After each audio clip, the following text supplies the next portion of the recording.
那这几年法国是愈来愈关心咱台湾社会，包括法国媒体嘛，拢有咧报咱台湾国家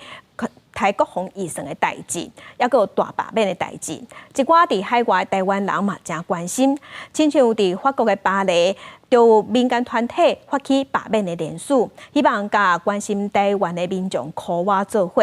而且伊嘛办无共款的活动，互海外台湾人也有法国人知影咱台湾即卖的政治情势。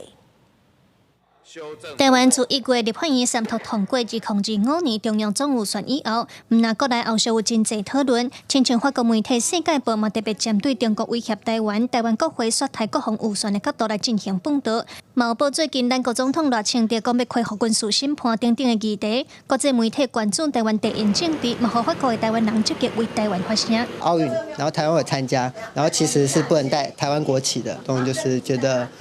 台湾就是需要人民自己发起的自主运动，然后觉得政治也是人民的一部分，所以需要大家一起参与。当然是真重要，因为咱若无去注意到政治，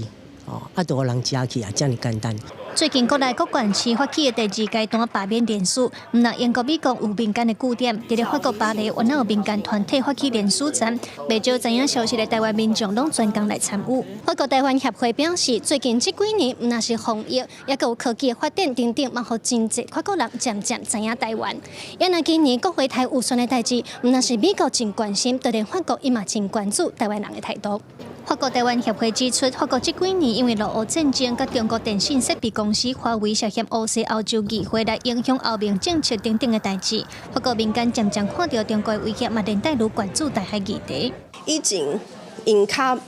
无这甲台湾交缠，是因为讲迄阵有中国的压力。